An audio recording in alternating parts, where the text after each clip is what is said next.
तो एका धर्मात, भारतीय व्यवस्थेच्या कुठल्या तरी व्यवस्थेमध्ये विशिष्ट धर्म आहे, त्या धर्मामध्ये त्याला जन्माला यावंच लागतं. तुम्हाला मला कोणालाही चुकत नाही, जात चुकत नाही, धर्म चुकत नाही. त्याच्यावर मात करून उभं राहणं हे अधिक महत्वाचं आहे. बाबासाहेबांना सुद्धा 30 जातीचे चटके भोगावे लागले, गांधीच्या वादाविवादापर्यंत भोगावे लागले, लहानपणी शाळेमध्ये जाताना सुद्धा भोगावे लागले.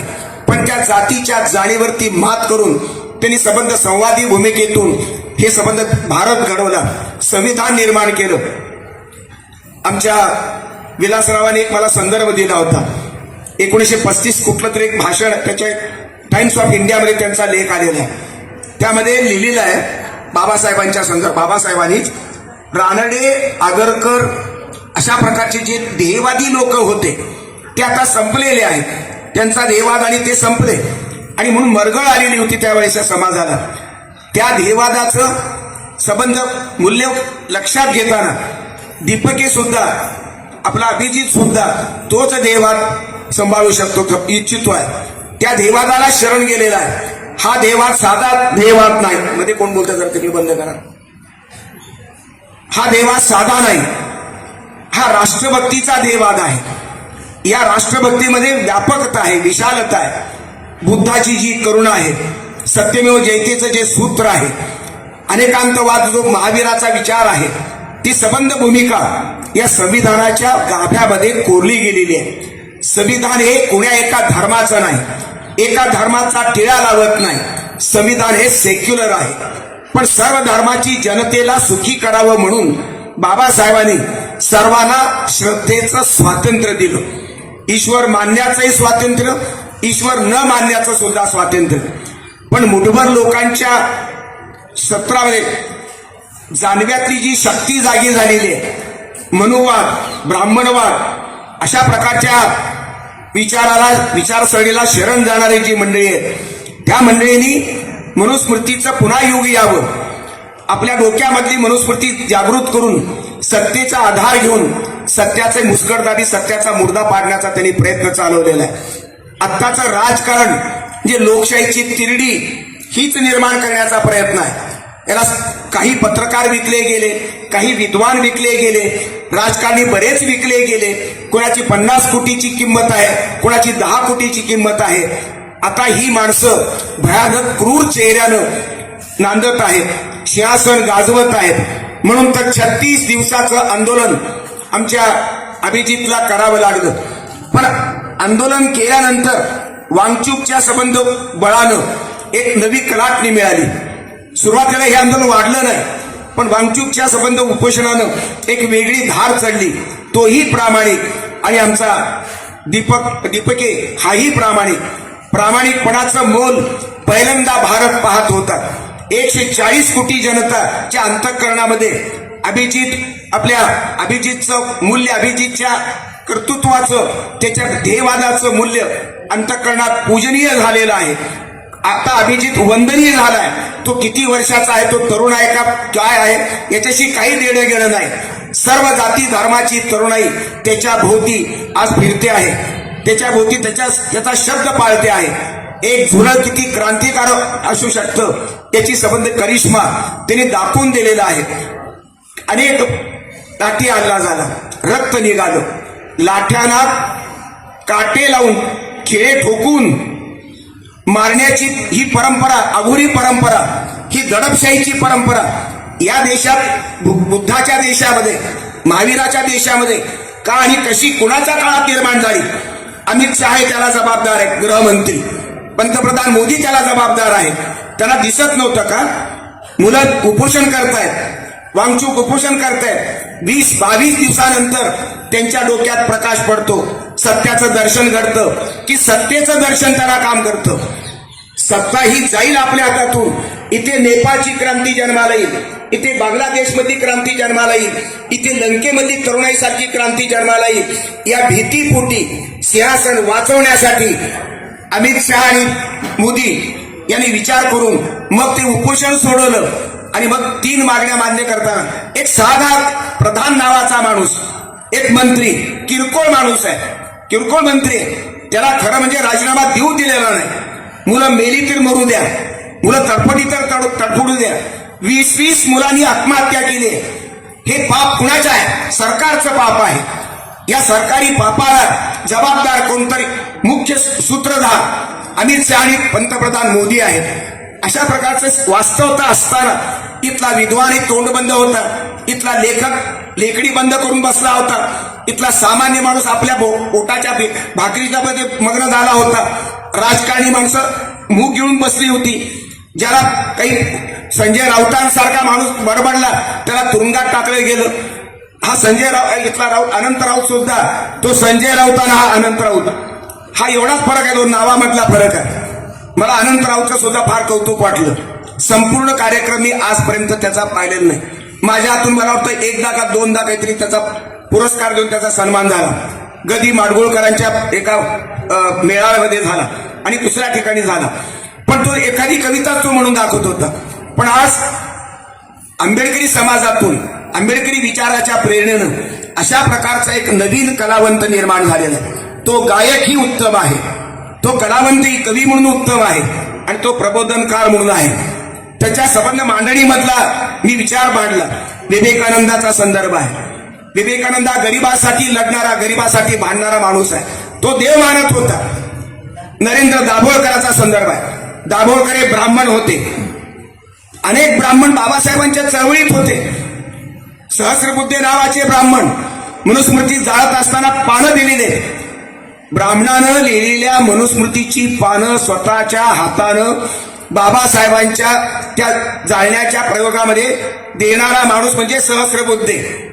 टिप्पणीस आणि आपले चिटणीस तर मबी चिटणीस तर रजिस्ट्रार होती इथल्या आंदोलनामध्ये.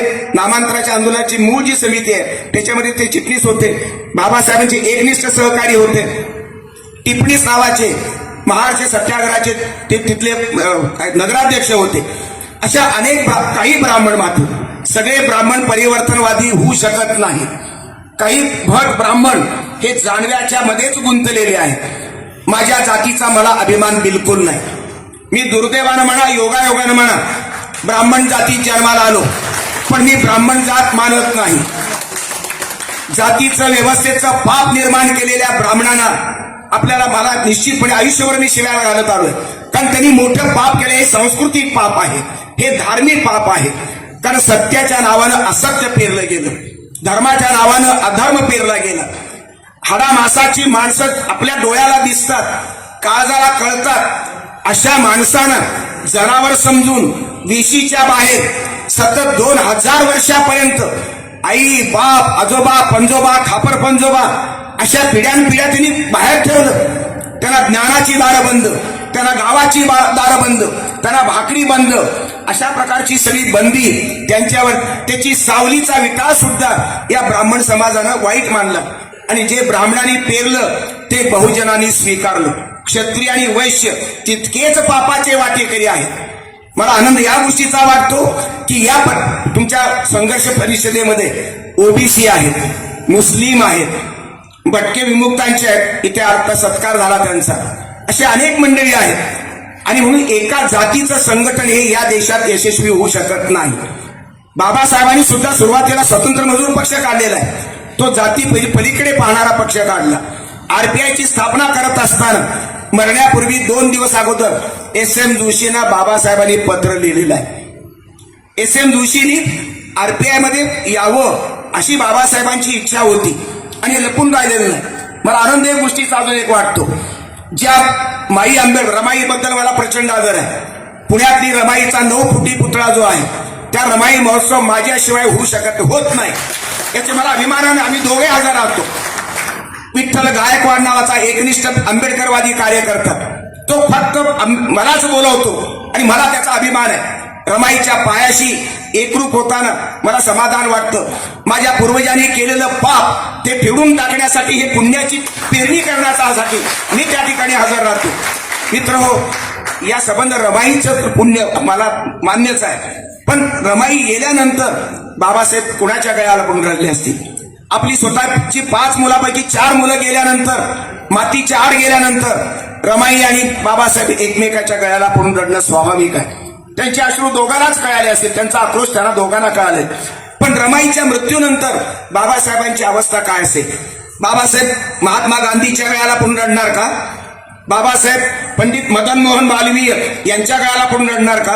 बाबासाहेब सरसंघचालक गोळवलकर गुरुजीच्या काळाला पण रडणार का? कुणाची संवेदना, कुणावर विश्वास होता? कोण संवेदना ती, कोण वेदना ती समजून घे. चार भिंतीच्या मध्ये बाबासाहेबांनी आक्रोश केला असला पाहिजे. आणि मग त्या चार भिंतीलाच ते दुःख कळालं. अशा बाबासाहेबांनी 35 नंतर 48, 8 आणि 5 13 वर्ष, 12-13 वर्षांनी तुमच्या माई आंबेडकरांशी लग्न केलं. ही एक डॉक्टर बाई आहे, तिला मेडिकलचं ज्ञान आहे, अनेक रोग, डायबिटीसचे अनेक रोग होते. आणि मग त्यांचं त्या ठिकाणी लग्न झाल्यानंतर त्यांच्या पुन्हा बाबासाहेबांनी जवळजवळ 8 ते 10 वर्ष 56ला वारले बाबासाहेब. या 8 वर्षाचा संसार केला. जर त्या बाईला बाबासाहेबांना विष घालून ठार मारायचं असतं तर 8 वर्ष कशी वाट पाहिली असेल तिनं? राजकारणाच्या सोयीसाठी, स्वतःच्या अज्ञानाच्या सोयीसाठी जर राजकारणामध्ये महापुरुषाच्या बायकांच्या हातात विषाची कुपी देऊन जर त्याला दोषी ठरवत असाल, त्याला आरोपी करत असाल, जे बाबासाहेबांच्या आयुष्यात घडलं ते शिवाजी महाराजांच्या आयुष्यातही घडलं. शिवाजी महाराजाची बायको जी आहे ती सोयराबाई आहे. या सोयराबाईनं शिवाजी महाराजांना विष देऊन मारलं अशा प्रकारचं लिहून ठेवलेल्या विद्वानांनी. शिवाजी महाराज अडाणी होते का? आपली बायको 5-6 वर्ष, ती जवळजवळ 74 ते 80 एवढे 6 वर्ष आपल्या मनात तिच्या डाव घोळतो आहे विष घालून मारण्याचा. हे शिवाजी महाराजांना कळलं नाही का? औरंगजेबाच्या मनातले डावपेच ओळखून घेणारे शिवाजी महाराज. इंग्लंडच्या विद्यापीठामध्ये, अमेरिकेच्या विद्यापीठात शिकवले जाणारे शिवाजी, मुत्सद्दी शिवाजी महाराज. या शिवाजी महाराजांना स्वतःची बायको कळत नाही का? तोच प्रश्न आपल्याला या लोकांना विचारला पाहिजे. आणि म्हणून या संबंध गोष्टीमुळं आणि राजा ढाले आणि नामदेव ढसाळ यांचं श्रेय, यांचं पुण्य या ठिकाणी मला अधिक महत्वाचं वाटतं. मी बाबासाहेबांच्या सहवासात एक पुस्तक विजय सुरवाड यांनी मला घरी आणून दिलं होतं. मी त्यात वाचलंय बाबासाहेबांची मेडिकलची बिलं, सेवेचा वृत्तांत. त्या ठिकाणी लोकांना शंका येऊन मेडिकलची बिलं द्यावी लागली माई आंबेडकरांना. त्या माई आंबेडकरांना गंगाधर गाडेंनी या ठिकाणी सांभाळलं, त्यांचं संबंध स्वागत केलं. ही अत्यंत महत्वाची बाब आहे. हा खरा पॅन्थर आहे. आणि म्हणून पॅन्थरचं कर्तव्य काय? आयुष्यभर संघर्ष करताना, नामांतराचा लढा करताना 77ला मुंबईवरती धडकले. 77चा संबंध मोर्चा गंगाधर गाडे यांचा अत्यंत गाजला, इतिहास प्रसिद्ध झाला. मला अजूनही मी विसरून जाईल. तुम्ही गंगाधर गाडे यांच्या संबंध चरित्राचा आणि इतिहासाचा भाग नामांतराच्या संदर्भात झोपडपट्ट्या 52 ते 53 झोपडपट्ट्या उभ्या केल्या त्या औरंगाबादला. स्वतः हाताने टेप लावून गरिबांना झोपडी देणं, शासकीय जागेवरती झोपडी देणारा, इतक्या 52 झोपड्या उभा करणारा आणि झोपड्यानंतर त्यांना शिक्षणाची सोय करावी म्हणून 3 एकर जागेमध्ये PG पर्यंत सगळ्या प्रकारचे कोर्सेस, लहान वयापासून प्रायमरी ते तिथपर्यंत संस्था उभी करणारा असा डोळस दूरदर्शीचा माणूस माझ्या तरी आयुष्यात फार कमी आहे. रुबाबदार अशा प्रकारचं व्यक्तिमत्व पुढे वारसा त्याने देत असताना अनेक प्रकारचे शिष्यवृत्ती वाढीचा त्यांनी प्रश्न मांडलेला आहे. झोपडपट्टीचे प्रश्न सोडवण्याचा प्रयत्न केला. त्याचबरोबर अनेक महागाईचे लढे लढवले. खंडागळे ऍडव्होकेट त्यांच्या सोबतच आहेत. त्यांची ख्याती मला ऐकायला मिळाली, मला त्यातून समजून घेता आलं. आणि अशा प्रकारचा कुठल्याही पक्षाशी संबंध न ठेवता पण शरद पवारांनी ज्यावेळेस निर्णय घेतला, पहिल्या 78ला जो निर्णय झाला नामांतराचा, त्या संदर्भातल्या निर्णय दोन्ही सभागृहात निर्णय झाला आणि नंतर तो बारगळला, तो ठराव रद्द करावा लागला. कारण इथल्या देशमुखांनी, कुठला देशमुख? तो उस्मानाबादचा आणि परभणीचा काहीतरी मोहन देशमुख आणि मोहन देशमुख MIT कॉलेज. दुसरा एक अजून एक देशमुख आहे आणि कराळे, अशोक देशमुख, राजा कराळे, साळुंके या अशा लोकांनी विष पेरलं, जातीवाद भडकवला, समाजातल्या मनामध्ये मन पेटवली आणि त्याबरोबर झोपड्या पेटल्या. पोचीराम कांबळे सारखा 32 किलोमीटर पाठलाग करून या माणसाला जिवंतपणे मारलं, जाळलं गेलं. एक वाघमारे नावाचे ग्रस्त होते, परभणीचे ना, नांदेडचे गौतम वाघमारे. स्वतःची चिता रचून त्या जिवंत झालेल्या चितेमध्ये स्वतःची चिता रचून स्वतःच हात लावून देणं आणि त्या जळण्याचा प्रकार हा खरं म्हणजे एक अत्यंत हे हुतात्मे आहे. या हुतात्म्याची आण, या हुतात्म्याचा संदर्भ नक्की दीपकेला असला पाहिजे, आपल्या अभिजितला असला पाहिजे माहितीची. त्याशिवाय तो एवढा पेटत नाही. त्याला खरं म्हणजे जातीची बंधनं, खरं म्हणजे बुद्धवाद हा जातीवाद नाहीये. जात जो पाळतो तो बुद्धिस्ट होऊ शकत नाही. आणि जाती न पाळणारा, व्यभिचार न करणारा, दारू न पिणारा तो बुद्धिस्ट असतो. त्या अर्थानं मीही बुद्धिस्ट आहे, मी छातीवर हात ठेवून सांगतो. तुमच्या निकषावर बसवलं बसून मी स्वतःला बुद्धिस्ट मानतो. मी बुद्धाचा अनुयायी आहे. ईश्वर आहे की नाही यावर बुद्ध बोलत नाही. ईश्वराच्या संदर्भातलं काहीच बुद्ध, पण त्याला कळत नाही असं नाही. ईश्वराच्या नसलेल्या गोष्टीबद्दल आपण चर्चा कशाला करायची, मूर्खपणा कशाला करायचा. ज्याला करायचा त्याने माना. म्हणून बाबासाहेबांनी बुद्ध धर्म स्वीकारण्यापूर्वी जी घटना लिहिली, त्या घटनेमध्ये हिंदूला स्वातंत्र्य, मुसलमानाला स्वातंत्र्य, ख्रिश्चनाला आणि बौद्धाला, जैनाला, जे आपल्या अनंत राऊतनी जे सांगितलं 9 दर्शनामधली 3 दर्शनं ही अवैदिक आहेत, ती देव मानणारी नाहीये. चारवाक, जैन आणि तुमचा बुद्ध हे ईश्वराला मानत नाही. वैदिक धर्माच्या विरुद्ध आहेतच, पण ते ईश्वर मानत नाही. आणि हे वैदिक धर्मातले संबंध 9 दर्शनं हे संबंध मात्र ईश्वराला मानतात. इस्लाम खरं म्हणजे शांततेचा धर्म आहे. इस्लाम खरा म्हणजे मानवतेचा धर्म आहे. तुमचा जो जिहाद जे आहे ते जिहाद कशाच्या विरुद्ध? स्वतःच्या दुर्गुणाच्या विरुद्ध, शत्रूच्या विरुद्ध नाही, हिंदू धर्माच्या विरुद्ध नाही. आपल्यातले जे दुर्गुण आहेत, शेंड्रिपू आहेत, त्यांच्या विरुद्ध म्हणजे जिहाद आहे. आणि म्हणून इस्लाम म्हणजे खऱ्या अर्थानं शांतता पसरवणारा धर्म आहे. ज्ञानाचा धर्म म्हणजे इस्लाम आहे. मोहम्मद पैगंबर म्हणाले की तुम्ही त्याची पहिली आयात जी आहे कुराणची ती इक्रा नावाची आहे. इक्रा म्हणजे ज्ञान घ्या, लिहा, वाचा. हा ज्ञानाची तरफदारी करणारा इस्लाम आहे. कुठेही आपण चीनला जाऊन सुद्धा ज्ञान घेऊन या म्हणणारे मोहम्मद पैगंबर आहे. कैद्यांच्या मध्ये जे करकणून बांधलेले अशा प्रकारचे जे दोरखंड बांधलेले, त्या कैद्याचे दोरखंड ढिले करा अशा प्रकारची करुणा भागणारा पैगंबर आहे.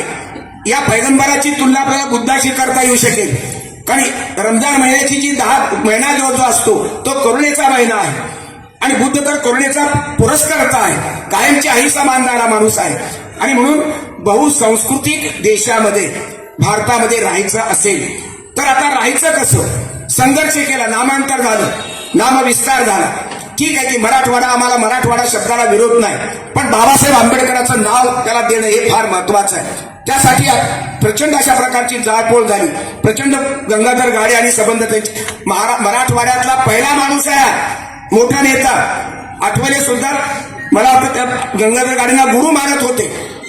छोट्या वय त्यांचं कमी होतं. आणि म्हणून गंगाधर काळे यांचा इतिहास नवीन पद्धतीने लिहिला पाहिजे. तो संदर्भ महत्वाचा आहे. गंगाधर गाडेचा इतिहास आता तुम्ही पुढे नेत आहात, मला फार समाधानाची गोष्ट आहे. ते इतिहासाचं त्याच्यात निश्चित चरित्र लेखन करावं किंवा इतिहास लिहावा. नामांतर झाला, आता पुढे काय? आता बौद्ध समाजानं या देशात राहावं कसं? हिंदूचं आक्रमण चालू आहे. हिंदू धर्मांधता, क्रौर्य हे खरं म्हणजे मोदी आणि शहा हे मुळातून घाबरले होते. पहिले बेपरवाही चालली होती. 15-20 दिवस, 25 दिवस, 30 दिवस. ज्यावेळेस सगळा भारत उठू लागला, दीपकी हा सगळ्यांचा गळ्यातला टाईट होऊ लागला, त्यावेळेस त्यांच्या काळजाला धक्का बसला. आता आपलं काही खरं नाही, आपलं साम्राज्य जाईल म्हणून त्यांनी हा कॉम्प्रोमाइजचा फॉर्म्युला पुढे दिला. पण यांनी 3 मागण्या दिल्या. स्वतःची मागणी तर पहिली, प्रधानांना राजीनामा घेतलाच, पण 20 मुलांच्या आईबापाच्या डोळ्यातलं पाणी, काळजातलं संबंध, वेदना शमावी म्हणून त्यांना काहीतरी मोबदला द्यावा अशा प्रकारची मागणी झालेली आहे. आणि ही महत्वाची मागणी. आता इथे दीपके थांबणार नाही, व्यापक होईल. झुरळ आता पाय पसरलेला आहे, झुरळ क्रांतिकारक झालेला आहे. असं बोटानं झटकून टाकावं असं आता झुरळ राहिलं नाही. एक इतिहास, नवीन इतिहास त्याने घडवलेला आहे. अशा प्रकारची नवीन क्रांती करणारा बाबासाहेब आंबेडकरांचा सच्चा पायी हा दीपकेच्या रूपानं आपल्या समोर उभा आहे. पण हा दीपके केवळ बौद्ध धर्मापुरता आता मर्यादित राहिलेला नाही, केवळ औरंगाबादचा राहिलेला नाही, केवळ महाराष्ट्राचा राहिलेला नाही. ही व्यापकता त्याच्यामध्ये आहे. ती व्यापकता समजून घेण्याची गरज तुम्हा आम्हाला आहे. त्याच्या आई वडिलांनी नाइलाजानं तो स्वीकारला. त्यांनी फार सुंदर वाक्य बोलले, दीपकी आता माझा राहिलेला नाही, तो तुमचा आग्रह. हे खरंच आता तो राहिलेलाच नाही. कुण्या कुटुंबाचा, एका शहराचा, एका जाती धर्माचा दीपकीय राहिलेला नाही. बाबासाहेब एका जातीत जन्मले, पण ते जातीमध्ये बंद झाले का? संबंध विश्व त्यांच्याकडे आदरानं पाहतं. संबंध विश्वामध्ये त्यांचा डंका चालू आहे. अमेरिकेतल्या विद्यापीठामध्ये स्कॉलर म्हणून त्याच्या मान्यता मिळालेली आहे. जेवढी गांधीला मान्यता आहे तेवढी बाबासाहेबांना सुद्धा आहे. आणि म्हणून भारत हा एकट्या गांधीचा आहे का? नाही. एकट्या आंबेडकरांचा आहे का? नाही. बाबासाहेब आंबेडकर आणि गांधी म्हणजे भारत. ही संकल्पना पचायला मला मान्य आहे. दलित मानसिकतेला अनेक प्रश्न पडलेले आहेत, अनेक शंका कुशंका आहेत, अनेक समज गैरसमज आहेत. बुद्धिस्ट आंबेडकर, सेक्युलर आंबेडकर, समाजवादी आंबेडकर आणि संविधानवादी आंबेडकर यामध्ये कोणते आंबेडकर तुम्ही स्वीकारणार आहात हा महत्वाचा प्रश्न आहे. अल्पसंख्य समाजानं बहुसंख्याकांशी वागत असताना कसं आपल्या धर्माचं रक्षण करणं, आपल्या धर्माची अस्मिता आणि श्रद्धा बाळगणं हे गुन्हा नव्हे. आणि म्हणून अशा प्रकारची बुद्धिस्ट श्रद्धा बाळगताना बौद्ध समाजानं राहावं कसं? बहुसांस्कृतिक अशा प्रकारची गोष्ट, बहुधार्मिक वास्तवता आहे. मुसलमानांचं या ठिकाणी साम्राज्य आहे, या ठिकाणी ख्रिश्चन आहे, जैन आहे, या ठिकाणी शीख आहेत, हिंदू आहेत आणि हिंदूचा वर्चस्वा क्रूर चेहरा बाहेर आलेला आहे. यापासून कसं वाचायचं? तर एकोपा वाढला पाहिजे, आपल्यातला विवेक जागृत केला पाहिजे. जो संविधानानं प्रकाश दिला, संविधान धर्माचा टिळा लावत नाही, कुंकू लावत नाही, कुठल्याही धर्माचं संविधान नाही. ते निधर्मी आहे, ते धर्मनिरपेक्ष आहे. आणि समाजवादाला आणि सेक्युलरिझमला हा संविधान महत्व देतं. आणि म्हणून समाजवादी समाज निर्माण करणं, सेक्युलर समाज निर्माण करणं, यासाठी बौद्ध विहारामध्ये आपली बुद्धाची नित्य पूजा करणं, त्याचे संबंध तत्वज्ञान स्वीकारणं, पचवणं, तसं वागणं आणि इतरांनाही वागायला भाग पडणं. तुम्ही तुमच्या धर्माप्रमाणे वागा, पण शुद्ध धर्म तुम्ही वापरावा. धर्मामध्ये भेसळ नको. राजकारणामध्ये आज भेसळ झाली, सत्याच्या परंपरेमध्ये असत्य शिरलेलं आहे, असत्याचं आक्रमण झालेलं आहे. हा आंबेडकरवाद नाही.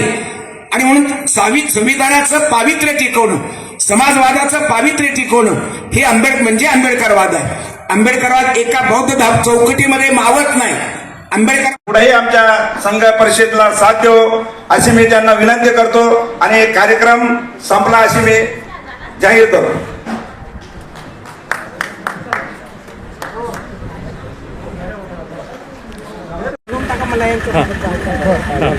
सर्वांना जय भीम.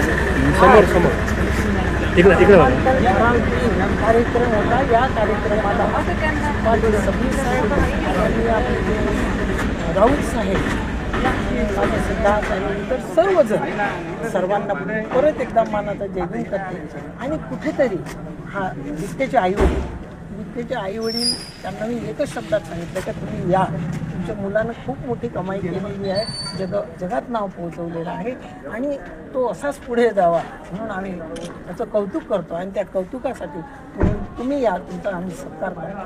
तर माझ्या विनंतीला मान देऊन ते आले. मी आधी 8 दिवसापूर्वी त्यांच्या घरी जाऊन आले. मला एवढंच वाटतं या तरुणासाठी तो जर एवढा लढतो तर आपण का नाही करू? आपणही त्यांच्या पाठीशी उभं राहावं. या अपेक्षेनेच हे कार्यक्रम इथून पुढे होत जातील एवढं सांगते आणि थांबते. आज 27 जुलै नामांतर ठराव दिन. आपल्याला माहीत असेल की महाराष्ट्र राज्यामध्ये दोन्ही विधिमंडळामध्ये मराठवाडा विद्यापीठाला ज्ञानसूर्य परमपूज्य बोधिसत्व डॉक्टर बाबासाहेब आंबेडकरांचं ऐतिहासिक नाव देण्याचं ठरलं होतं, जाहीर झालं होतं. तो दिवस म्हणजे आजचा दिवस. ठराव पारित झाला होता. या दिवशी 27 जुलैला ठराव पारित झाला होता आणि पॅन्थर्स रिपब्लिकन पार्टीतर्फे दरवर्षी आम्ही हा दिवस साजरा करत असतो. कारण की गंगाधर गाडे आमचे संस्थापक अध्यक्ष, नामांतराचे प्रणेते आणि आंबेडकरी चळवळीचे नेते आज जर इथं असते तर अजून हा कार्यक्रम मोठ्या उत्साहाने झाला असता. पण दुर्दैवाने त्यांना जाऊन 2 वर्ष झाले. पण आम्ही त्यांचा धागा घेऊन या मैदानात उतरलेलो आहोत आणि या कार्यक्रमाला प्रामुख्याने आमच्या शब्दावर आवर्जून उपस्थित असलेले या राज्याचे, या देशाचे महान साहित्यिक आमचे सबनीस सर, त्यांच्या मिसेस सबनीस मॅडम आणि तसेच आमचे महान कवी राऊत साहेब या ठिकाणी उपस्थित होते.